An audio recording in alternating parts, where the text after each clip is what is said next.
Okay, student. አስተማሪ መኮንን ነኝ። የፈለጋችሁትን ጥያቄ መጠየቅ ትችላላችሁ. Any question. Once in English, right?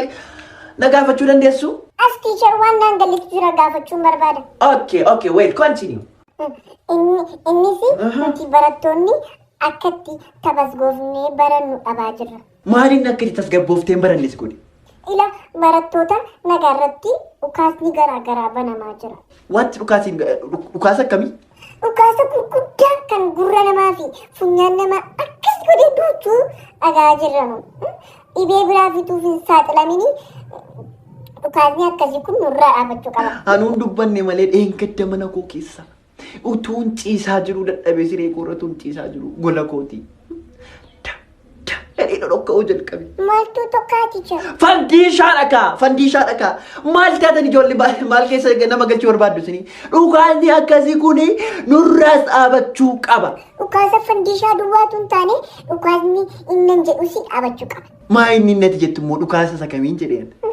Dhufuudha akkatti jirande kaarboon daayoksaaydiin beektanisin karatti jiraanu dhabaarra hundumtuu dhufe ana miti jedha.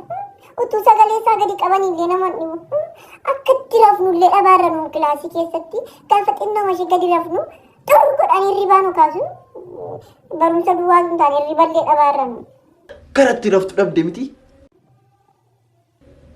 Out my class. Out my class. የፍራክሽን ልጅ የደስማ ልጅ out. Na dhaggeeffadha. Warri dhuftanis warri isinitti dhufame. Warri dhuftan kun maal taatanii? Bukoo nyaattanii? Sammuu isin gadhiisee? Abbaan ishee of beektii maal? Maal gara gamtaa dabaamnan jedheen? Itti darbee ati duwwaan. Kanatti kan arginu maa inni firaakshin. Firaakshin.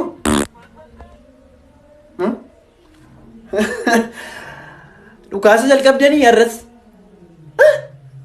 Maal ijoollee kun? Qoy argattaa hundi keeyyu. My Kato generation.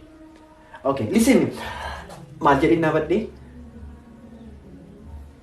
Qoy amma argattaa ta'e dhaabattan. የፍራክሽን ልጅ Okay, continue. That's man. Maal inni bukoo nyaattanii dhuftanii? Qoraan hin jiru.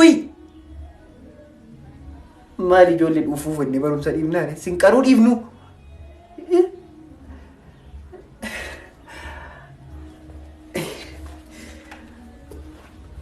My Kato generation. Dhaloota baxaxama. Borcamaa nana. Maal inni adaraa dhiisaa sagalee qabaame. Inni gara dhumaammaa bishaan qabaa. Akkam jedheem? Akkam jedhee? Ina waachista gaabbee dhuufu. Out my class. Out my class. Taras. Out. የፍራክሽን ልጅ ጎጊ ሲያጎስ ማል ijoollee አንሲለው ሸኬራም ከነዳም ማል ታተኒ ቆራንቱ ምኛዬ I don't care one about fractional this movie and following times. Go gabbo. Okay. Gaafiyoo qabatta yoo guyyaa biraa dhagaafadha. Siraa gosuuti. Cuqqaalama waan an jedhu qabaatu. Gogaa. Madooshaa uula. Dhuufaa ma yoo barbaaddan dhuufaa. Wayititti aan funyaan fideen dhufuun. Akkasitti wal ajjeesuudha. Thank you. Gogaa siraa gosu. Astamari መኮንን don't forget me. Okay, har'a badhaasa addaa tokkoon qaba. Meerree mucaan yeroo hundumaa fincaanan naqaa. Okay, tanasante madoosha. Har'a kennaa ajaa'ibaa tokkoon barataa kanaaf qaba waan ta'eef barattoonni hamilee keessaniin gara fuulduraatti naasimadha. Okay. Hamana mumti? Teacher. Okay. Ban. Kennaa ajaa'ibaadha. Akkati baay'ee jaallattu beeka. Waan siif maluudha si. Maalidha kennaansa? Popo. My creative. Kana booda fincaanan naqa jettee gadi baatennaan si beekaa. Kana booda dabtarii keedhaaf popo keetti qabattee dhufta. deeman ta'a. Baasii kan mataa kooti. Ganaan tokkoon tokkoo keetiin poppoo bitee fidaa. Namni tokko fincaana itti gadi hin baatu. Amma isin bitutti kan madooshaa harkaa fuutanii itti fincaa'uu dandeessu.